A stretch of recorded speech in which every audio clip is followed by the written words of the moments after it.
Now you look at this organization that, is going to take on the big guys, going to take on Goliath, and we don't even have a TV deal initially. One of the stories that I talked about in the one-year DVD was just how important it was for TNA to be on weekly Wednesday pay-per-views. And actually, a week or so ago, I read some of the reviews of this first-year DVD.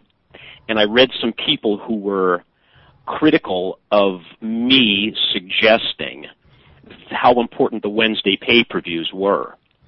To me, if you even begin to be critical of the Wednesday pay-per-views, then you have zero understanding of the wrestling business. Because going back, if we do not do the Wednesday weekly pay-per-views, and I'm not going to sit here and tell you that we made money off those shows. I'm not going to sit here and tell you that they were a license to print money. No way. But what I'm telling you is, if you really understand wrestling, you understand that those weekly Wednesday pay-per-views were the springboard. Without those weekly Wednesday shows, we never get a shot on Fox Sports. Without being on Fox Sports, and God, what were we on? Friday afternoons at times, late at night other times, just time slots that nobody else wanted that they tossed at us. Without those shows on Fox Sports, we never get the 1 hour show on Spike, we never get the primetime show on Spike, and we never get the 2 hour show on Spike. So think back to the roots, enjoy this one year DVD that we have out. I haven't seen it all the way through yet. I've seen some of the interviews with the people, and it's one of those things that I'm really looking forward to sitting down and reliving a lot of the memories of the first year of TNA and realizing how important that first year was. This is that same old story where people, don't think about the great wrestlers that set the table and lay the groundwork, and it's that guy who's on top today who's the only important guy, as opposed to thinking back 10 years, 15 years, 20 years, maybe more. Those people that laid the groundwork and those people that worked their butts off just so that we could have a job today. So that's something that you really have to think about. And when you watch that DVD and when you hear me explain how TNA advanced, don't just listen to that one sentence about how important those Wednesday night pay-per-views were. Think it through a little bit and see how those Wednesday shows were so important in getting us to where we are today. But the elevation of Kaz's career is something we could easily spend another hour talking about. And that matchup with Mike, I got to say, that matchup with Kurt Angle in about a year or so, if a rematch does happen, it's going to be a hungrier Kaz, a more motivated Kaz, and just to sort of encompass TNA shifting gears. Here we're approaching our 6th year anniversary in February. TNA going to be approaching its 6th year anniversary in 2008 as well.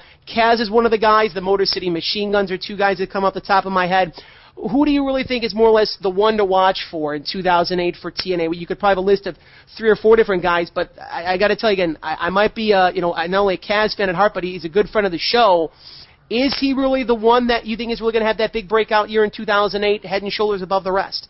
I think it would be a mistake to sit here and talk about that one particular individual that's going to be the guy that really jumps ahead and puts TNA on the map and makes great strides and great accomplishments. Primarily because you can never predict the future in terms of that one wrestler as vis-a-vis an injury or potential problems that you might have. So I think overall it's a mistake to look at one guy. But boy, I tell you what, when you look at, and I'm surprised you didn't mention this, and as much as I loved the Kaz match with Kurt Angle, and I thought it was a hell of a TV main event, the ladder match that he had on the pay-per-view with Christian Cage, that's the match to me where I was 100% sold. I've been sold on Kaz as an X Division competitor without question, going back to some of the Ultimate X's. Guy can compete. Guy's great. Is he going to be able to stand up to a Kurt Angle, a Christian Cage, guys who dwarf him in terms of big match experience, and have a match with them, a 50-50 match to where the people are right there with Kaz, and they are 100% behind him? I saw it in back-to-back nights, actually, as we taped that Kurt Angle match the Monday after the Sunday pay-per-view. This is I put Tomko over for his dedication. Let me give you a little dedication story on Frankie Kazarian. This is probably, I'm going to say 1998, maybe, something like that. Mike Tenay is doing an autograph session in San Diego, California. And a young man comes up at an autograph session. We were putting tickets on sale for a Nitro or Thunder. I'm not even sure which at the time. Young man comes up to me and explains that he has driven from Yucca Valley, California, which is in the Southern California desert, about a mile north of Palm Springs, California. And he got in the car that morning and he drove down to San Diego, California for an autograph session. And this young man is telling me that at some point down the line that I'm going to be announcing his matches. This kid who got behind the wheel and drove that 4 or 5 hours for the autograph session gets in his car and drives from Yucca Valley, California to Boston, Massachusetts. Drives cross-country to be trained by Killer Kowalski. And this is a guy who's been now in wrestling for, the better part of 7, 8 years. He's just made incredible strides, and that guy that I'm talking about is Frankie Kazarian. It's that kind of dedication, that kind of love for the business that you really, you feel like you can just go the extra mile for that kind of guy and give them every chance. And I think TNA has found that when you give this guy the chance, that he's able to stick that ball in the end zone. And boy, could you have two better matches back to back? And two, if you think about it, two totally diverse matches from a content standpoint in terms of bell to bell. The ladder match, the physicality, the bumps that they took, the ladder crashing into his face and the stitches that he needed under his chin, and then to come back the next night and have that, quote unquote, that classic style wrestling match with somebody like a Kurt Angle, and to be able to go right back out there the next night and compete under those circumstances, and just says an awful lot about him. So am I going to say that he's the one guy that we need to ride in 2008? No, I'm going to say that he's one of a group of guys that TNA is going to be behind, and he sure hasn't let us down to this point, has he? As of right now, Hulk Hogan, he's going through a lot right now, and a couple of years ago we saw a little bit of a tease of Hulk Hogan coming into TNA, more or less without getting into any of the personal aspects, because we do respect the privacy of the entire Hogan family. Hulk might have to go back to work, shall we say. And I know that more or less that there's two things that, you can look at. There's his severed relationship as of right now, so to speak, with Vince McMahon, but he's trying to do that Legends tour. Do you think that the door has closed for Hulk Hogan and TNA entirely, Mike? Oh, I don't know. I kind of doubt that. I think that TNA would be always willing to talk to Hulk Hogan. I think it would be sort of short-sighted not to. I kind of agree with you. I sort of anticipate that we will see the return of Hulk Hogan to professional wrestling in 2008.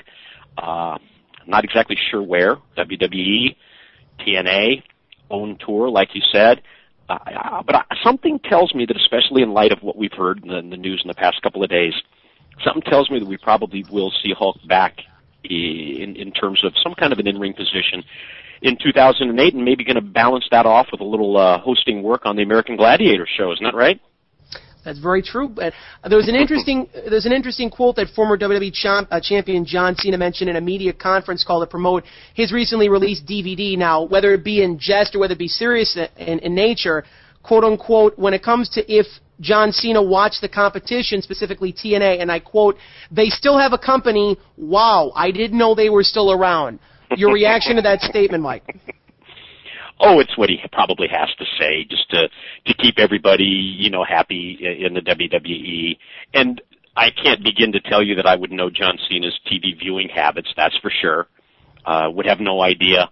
But, I can honestly tell you that the majority of the people that work for the WWE, they end up watching the TNA broadcast. There's no question about it. So it's something that he had to say in terms of a public quote, but whether he watches or not, I know his dad's been a big wrestling fan for many, many years, hasn't he? Gosh, he's been a TV announcer in the Boston area and in the Massachusetts, New Hampshire. He's been a wrestling manager for years and years. And it just something tells me that somebody who's that into it, that into the wrestling business, is probably finding his way over to Spike TV on the occasional Thursday and Saturday.